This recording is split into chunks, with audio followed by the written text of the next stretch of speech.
provoquer le destin comme Paul Heyman. Passionné, manipulateur, révolutionnaire, génie du mal ou génie créatif, qu'il soit considéré comme un ami ou une personne indigne de confiance, chacun a ses propres adjectifs pour le décrire. Ladies and gentlemen, son nom est Paul Heyman. Et je vous laisserai choisir vos propres adjectifs une fois que j'aurai fini de vous raconter comment il a réussi à provoquer son destin pour enfin accomplir tous ses rêves. We're too extreme, we're too wild, we're too out of control, we're too full of our own shit, or we have a chance to say, hey, fuck you, you're wrong. Fuck you, we're right.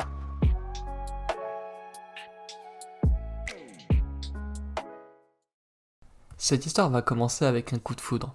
Le tout jeune Paul Heyman zappe les chaînes une à une. Godfather.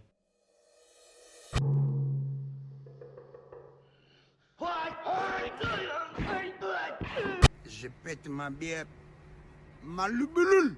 Et c'est le destin qui fera qu'il va tomber sur une promo in-ring de la superstar Billy Graham, à l'époque interviewée par un tout jeune Vince McMahon. For another capacity crowd here in Madison Square Garden, there are those here who certainly are in your favor, those who are not, Mr. Graham. Some are booing, some are cheering, but nevertheless, there's pandemonium tonight.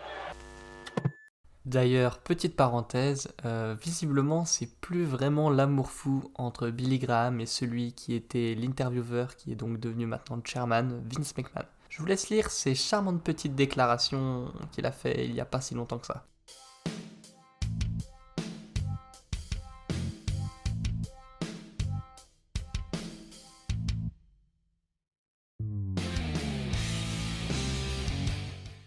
Ouais, bonne ambiance. Cette promo va néanmoins charmer le futur manager de la WWE. Il est totalement absorbé par le discours et il se dit que c'est ce qu'il souhaite faire pour le restant de ses jours. Et après tout, comment lui en vouloir? Quel fan de catch n'a jamais rêvé de devenir un jour champion du monde sous les hurrahs ou les huées d'une foule de plus de 80 000 personnes? Tous les fans, ou presque, car Paul Heyman, lui, n'est pas ce type de personne. Ce qui l'intéresse, ce n'est pas le tour de magie, mais plutôt comprendre l'astuce. Il ne veut pas faire du catch. Non, lui, ce qu'il veut, c'est le comprendre. Cependant, il va très rapidement se confronter à une question. Comment un aussi jeune garçon allait réussir l'exploit de s'approcher du monde merveilleux du catch? Such good shit. Alors, évidemment, pour quelqu'un comme toi ou moi, ça semble plutôt compliqué. Mais pour le jeune homme qui est Paul Heyman, rien de plus simple. Du haut de ses 11 ans, il s'était déjà lancé un petit business de vente de posters de films. Et même si cela fonctionne plutôt pas mal selon ses dires, c'est pas vraiment ce qu'il passionne. Il attendra donc encore 2 ans pour investir tout l'argent de sa bar mitzvah dans un appareil photo ainsi qu'une presse, ce qui va lui permettre d'imprimer lui-même ses photographies et articles. Et c'est ainsi qu'il va créer son premier magazine de catch. Il enchaîne alors les shows dans le but de prendre et publier ses photographies, à tel point que les catcheurs et officiels commencent maintenant à le reconnaître à chaque fois qu'il arrive. Cela aurait certainement suffi à beaucoup de personnes, mais Paul E, lui, il a bien plus d'ambition. Et il comprend très vite que ce n'est pas en faisant cela qu'il va réussir à se frayer un chemin dans les backstage des plus grandes fédérations américaines. Âgé simplement de 14 ans à cette époque, Paul Heyman va faire son premier vrai coup de génie. Enfin, un génie c'est vite dit, hein. Certains appelleront ça plutôt de la manipulation. Bonjour. Bonjour, ça va? Bah ouais, et vous? Bah ouais, ça va bien. Passionné d'actualité et curieux, il se souvient qu'il était tombé quelques jours auparavant sur un article dans la partie gossip indiquant que Vincent James McMahon, qui était donc le propriétaire de la WWF, avait ses petites habitudes à chaque fois que la WWF avait un show à Manhattan. En effet, celui-ci allait tous les lundis se couper les cheveux chez un coiffeur d'un hôtel et à la fin du show, il finissait toujours par amener tous ses collaborateurs dans un steakhouse réputé de la ville. Le jeune Paul ne pouvait pas laisser passer cette chance. En effet, il savait très bien que dans les jours qui suivaient, la WWF allait avoir un show. Il se décide alors donc à tenter le tout pour le tout. Il cherche le numéro du Cape Cod Coliseum qui appartenait à cette époque à la famille McMahon et qui servait de siège social à sa fédération. Il passe alors son coup de fil et décide de se présenter à peu près de cette façon. Bonjour, je suis Paul Heyman. Vince McMahon m'a demandé d'appeler ici pour avoir mon passe-presse pour le Madison Square Garden. Et après plusieurs longues minutes d'attente qui parurent une éternité pour le jeune Paul, c'est finalement le boss lui-même qui prend la parole à l'autre bout du téléphone. Et c'est là que Paul Heyman va jouer sa carte maîtresse, en se servant du fameux article gratuit qu'il avait lu quelques jours auparavant. Bonjour, c'est Paul Heyman du Wrestling Time. Nous avons discuté ensemble au Ben Benson, et vous m'aviez demandé d'appeler afin d'avoir mon passe-presse. Le mensonge est tellement gros qu'il passe.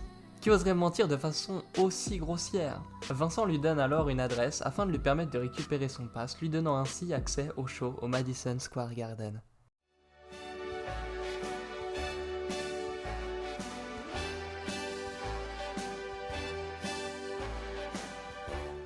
Le voici enfin dans les coulisses de la WWF à seulement 14 ans. Bien évidemment, l'histoire ne va pas s'arrêter là. Il fait donc maintenant partie des photographes présents autour du ring et il ne va pas s'y faire que des amis, bien au contraire. La plupart des photographes professionnels qui avaient donc leurs habitudes autour du ring le détestaient, tout simplement car le jeune Paul n'avait aucun scrupule à faire exprès de gâcher toutes leurs photos. Malgré cela, il va finir par se lier d'amitié avec 3 hommes, Classy Freddy Blassie, Captain Lou Albano et The Grand Wizard, qui travaillaient donc tous les 3 pour la WWF. Ils décident tous les 3 de prendre le jeune Paul sous leur aile. Mieux même, ils lui permettent de voyager avec eux. The Grand Wizard déclara même plus tard que cette petite épine dans le pied qu'est le petit Paul Heyman finira par devenir quelqu'un de grand dans le business. Et oui, vous l'aurez compris que épine dans le pied c'est la version censurée de la déclaration. Mais l'histoire ne s'arrête pas là. Si vous pensiez que cela allait être son seul coup d'éclat, vous vous trompez. Paul Heyman va flirter toute sa vie avec les limites pour atteindre ses objectifs. Paul Heyman a maintenant 17 ans. Et grâce aux connaissances qu'il s'est faites ces dernières années, il voyage maintenant de plus en plus, même en dehors de sa propre ville. Avec un seul objectif, le même depuis le début, en apprendre plus sur ce qui se passe derrière le rideau. C'est avec cette ambition de toujours en savoir plus qu'il prend le premier vol en direction de la Caroline du Nord pour, entre guillemets, prendre des photos et parler d'un événement de la Jim Crockett's Promotion. En tout cas, dans les faits, c'était ça. Dans la réalité, ce qui va se passer, c'est que Paul Heyman va arriver plusieurs heures en avance. Et il va user de ses connaissances pour accéder au backstage. Alors qu'il se balade, il va tomber sur un message qui va rapidement attirer sa curiosité. Il y a en effet un meeting de production à 2 heures. Une nouvelle fois, il va arriver en avance au meeting. Il va enfiler sa casquette et il va utiliser la même technique que tous les élèves de collège. Il va se mettre au fond de la classe, baisser la tête et tout faire pour ne pas se faire repérer. Malheureusement pour lui, Dusty Rhodes, qui était à l'époque le responsable du booking de la fédération, va le repérer assez rapidement. Le Dream demande alors à l'enfant de venir lui parler en privé en lui demandant tout simplement qu'est-ce qu'il fait là. Paul va alors jouer sa première carte. Il décide de jouer l'idiot. Il expliquera qu'il était là pour couvrir l'événement et qu'il était là simplement en tant que journaliste pour son magazine. Sauf qu'il était dans une réunion de production du show et que ça allait être super compliqué de faire croire à Dusty qu'il s'était tout simplement trompé de salle. Paul Heyman tremble, il est inquiet. Mais cependant, il va jouer sa dernière carte et c'est celle-ci qui va faire mouche. Il va tout simplement regarder Dusty et lui dire « Je viens apprendre de vous ». Après un long silence super inconfortable, Dusty va alors lui répondre « Tu as raison, tu vas apprendre de la bonne personne car je suis Dusty Rhodes et je suis un génie. Retourne au fond de la salle et va me prendre des notes. » Et là, moi j'ai pas fait l'imitation, mais je vous encourage à voir celle de Paul Heyman au sujet de cette discussion car elle est tout simplement sublime. You're learning from the right person because I'm the American Dream, Dusty Rhodes, and I am a super genius. Now go back inside and keep on taking notes. Il retourne donc prendre sa place et écoute consciencieusement toutes les paroles du Dream. La semaine qui allait suivre, il allait déjà être au milieu de tout le monde, occupé à prendre des notes comme il l'avait promis. Et la 3e semaine, Dusty Rhodes dira que le petit Paul Heyman était déjà sur ses genoux, prêt à écouter toutes ses paroles. Donc si on décide de résumer un petit peu, on parle d'un petit garçon qui gère un business de vente de posters, qui ensuite investit tout l'argent de sa bar mitzvah pour se lancer dans la photographie sportive, qui arnaque des accès de presse à Vince McMahon Sr. et qui vante l'ego de Dusty Rhodes pour apprendre à ses côtés. Il faut se rendre à l'évidence, Paul Heyman est la définition même du culot. Et tout ça ce n'est rien encore comparé à ce qui va se passer un peu plus tard. On avance une nouvelle fois un peu dans le temps, et nous sommes maintenant en 1985. Et nous allons parler des 2 dernières années de Paul Heyman, le photographe, qui allait bientôt devenir Paul E. Dangerously, le manager. La Pro Wrestling USA était en pleine tournée à New York, et vous savez très bien qui habitait là-bas. Alors qu'il était devenu entre-temps proche de Gorgeous Jimmy Garvin, il apprend qu'une soirée de charité a lieu dans l'une des discothèques les plus connues du monde, le Studio 54. Et là, je vais être obligé de faire une petite aparté. On ne va pas rentrer dans les détails pour regarder cette vidéo sur YouTube, mais je vais me permettre de vous faire une petite description de ce qu'est le Studio 54. Comme dit précédemment, c'était l'une des boîtes de nuit les plus connues du monde. Réputés pour être ultra sélects, ils avaient l'habitude de s'amuser à mélanger les grosses célébrités avec des gens totalement inconnus. La seule règle était la suivante, si vous vouliez rentrer, il fallait avoir énormément de style et de classe. D'ailleurs, ils n'hésitaient absolument pas à refuser même les plus grandes stars américaines si la tenue n'était pas assez classe ou stylée à leurs yeux. Bon, du coup si vous avez mis vos plus belles chaussures et votre meilleure tenue pour regarder cette vidéo, pas de soucis, vous pouvez rentrer. Argent, alcool, drogue à outrance, ainsi que ce qu'on va qualifier de parties privées à plusieurs dans les salles les plus hautes de la boîte de nuit.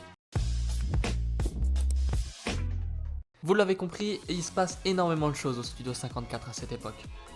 Paul Heyman, qui n'a même pas encore l'âge légal pour boire de l'alcool puisqu'il n'a que 19 ans, se dit tout naturellement que c'est une superbe idée d'aller au studio afin de faire un shooting photo de gorgeuse Jenny Garvin lors de cette soirée. Bien évidemment, les organisateurs acceptent. Le destin, encore et toujours. Durant cette soirée précise, il va de nouveau se passer un événement qui va changer la vie de Paul Heyman. Une opportunité va se présenter et comme souvent, il ne va pas la laisser passer. Mieux même, cette opportunité, il va se la créer lui-même pour mieux la saisir. Le photographe en chef du Studio 54, qui avait peut-être un peu trop profité de la soirée, se retrouve totalement ivre à jeter des bouteilles de vodka sur les barman. Vous voulez une bouteille de Jack dans la tête ou quoi? Le patron de la boîte ainsi que les organisateurs de la soirée n'ont donc pas d'autre choix. Ils sont obligés de virer le photographe en chef et donc se retrouvent sans personne pour cette soirée. Notre jeune photographe sent alors l'opportunité et va voir directement le général manager du Studio 54 qui semblait totalement perdu et confus, et notre photographe va tout de suite le sentir et va donc saisir cette opportunité pour aller voir le général manager et lui proposer tout naturellement ses services. Convaincu par le beau discours du jeune homme et également totalement dans le besoin, on va pas se le cacher, le général manager va accepter la proposition de Paul Heyman, lui demandant de venir dès le lendemain soir pour commencer sa première journée de travail. Vous pensiez l'histoire terminée, mais loin de là. Plus tard, un concurrent du club va ouvrir avec énormément d'anciens membres du Studio 54. S'ouvre alors une guerre entre les deux clubs, et un peu à l'image de la fameuse Monday Night War, il n'est pas rare de voir les membres du staff changer de club. Le Studio 54 se retrouve alors en manque de promoteurs. Paul Heyman étant Paul Heyman, il ne va pas laisser passer une chance de promotion. Il se jette alors directement à la tête la première et prend le poste, n'hésitant pas à mentir sur ses capacités et son expérience, mais surtout il le fait avec une énorme confiance en lui. Et vous savez quoi ? Le général manager décide de lui donner le poste. Il devient donc l'un des promoteurs du Studio 54, et rapidement lui vient une idée, celle de se servir de sa passion et de ses contacts pour organiser une soirée autour du catch. Il contacte alors la famille McMahon et leur propose une soirée autour d'une remise de trophées en l'honneur de Hulk Hogan. Et pour une fois, la chance ne va pas lui sourire. Il se trouve que la WWF était en pleine tournée à l'opposé du pays. Mais là où la plupart auraient abandonné, Paul Heyman lui décide d'utiliser l'atout qu'il avait gardé dans sa manche. Il contacte alors la Jim's Crockett Promotion qui était à Philadelphie. Ils acceptent alors sa proposition, et dès la fin de leur propre show, ils prennent un jet privé pour envoyer des superstars tels que Ric Flair ou Dusty Rhodes dans cette soirée qui n'avait donc plus maintenant pour but de récompenser Hulk Hogan mais bien Ric Flair. Cet événement avait également pour but de parler des débuts de Bam Bam Bigelow. Et bien que c'était la toute première fois que Paul Heyman travaillait en tant que promoteur d'événements, celui-ci fut un énorme succès. Pourtant, plusieurs mois après, en 1986 pour être précis, le Studio 54 est obligé de fermer ses portes après divers soucis. Paul Heyman perd donc son travail. J'ai perdu mon emploi la semaine dernière. Et c'est loin d'être la dernière fois que cela va arriver. Cependant, il n'a jamais quitté le monde du catch, bien au contraire. En effet, à cette époque, Paul Heyman dirige 3 magazines nationaux de catch et il est même devenu entre-temps commentateur de plusieurs fédérations indépendantes. Et ce job de commentateur va être le premier job qu'il va avoir réellement dans le monde du catch. Et puis, souvenez-vous, il y a quelques secondes, je vous parlais d'un certain Bam Bam Bigelow. Eh bien, il se trouve que c'est lui qui, depuis maintenant des jours voire des semaines, harcèle Paul Heyman pour le forcer à devenir manager de catch. Bien qu'il ait du mal à s'imaginer devenir manager, ce qui est assez ironique, il décide d'accepter à condition de pouvoir s'appeler Paul E. Dangerously, en référence au film Johnny Dangerously. Il devient donc manager de l'équipe Motor City Mad Men, et c'est ainsi qu'il commence sa première expérience en tant que manager. Et comment fait-il pour trouver des bookings pour lui et son équipe ? Rien de plus simple. Il se sert tout simplement de ses propres magazines pour assurer la promotion du show qui les bookera, et une nouvelle fois c'est un succès. Un succès du moins pendant un certain temps. Puisqu'en effet, quelques temps après, la fédération où tous les trois travaillaient va se faire racheter, les laissant tous les trois sans emploi. Mais une nouvelle fois, pas d'inquiétude, Paul Heyman est un homme qui sait toujours rebondir. Il va se retrouver à manager cette fois-ci à Memphis, où il va se faire détester par tout le monde et c'est tant mieux. Il représentait tout ce qu'il détestait. Il était jeune, arrogant, riche, bref, le heel parfait. Et c'est ici que nous allons nous arrêter, car le but n'est pas de faire un résumé de l'immense carrière de Paul Heyman. En tout cas, tout ce que je peux vous dire, c'est qu'il va enchaîner masterclass sur masterclass, se faire connaître de plus en plus, et se faire virer également de plus en plus. Mais il rebondira toujours jusqu'à devenir celui que l'on connaît maintenant, à savoir l'un des plus grands managers de catch de tous les temps. Il va également révolutionner le monde du catch avec la ECW, où il passera par tous les rôles différents, manager, commentateur, booker, jusqu'à devenir patron. Il va travailler également pour toutes les plus grosses fédérations du monde, la WCW, le CW donc, la WWF et à l'heure actuelle la WWE. On ne compte plus tous les catcheurs qu'il a managés ou bien bookés, que ce soit à l'ECW ou à SmackDown un peu plus tard, qui sont devenus par la suite des superstars ou bien même des légendes. Oui, Paul Heyman est un génie. Oui, il était en avance sur son temps. Oui, il a d'énormes qualités ainsi que d'énormes défauts. Mais s'il y a bien quelque chose que personne ne pourra jamais lui retirer, c'est son cœur. Son courage, sa passion, son amour pour le catch trouvé un soir par hasard en zappant les chaînes une à une. Le charisme et la promo de Billy Graham, avec qui il aura la chance de travailler plus tard, auront fini par lier sa vie à celle du catch pour l'éternité. Aucun doute, si le petit Paul Heyman avait eu la chance de voir le futur et la carrière qu'il allait avoir, il aurait été fier. Lui qui avait toujours rêvé d'apprendre des plus grands, il a fini par en devenir un. Et dorénavant, ce sont les gens qui rêvent d'apprendre avec lui. Rien ne le prédestinait à devenir ce qu'il est devenu aujourd'hui. Pourtant, lui a toujours cru en ses capacités à vivre son plus grand rêve. Peu importe les obstacles qui allaient se dresser sur sa route, plutôt que de subir son destin, Paul Heyman a décidé de le provoquer. Il s'est créé lui-même ses propres opportunités et ainsi a pu vivre la vie dont il avait toujours rêvé depuis son plus jeune âge. Peut-être que vous, autant que moi, devrions nous tenter de faire la même chose, non ? À bientôt.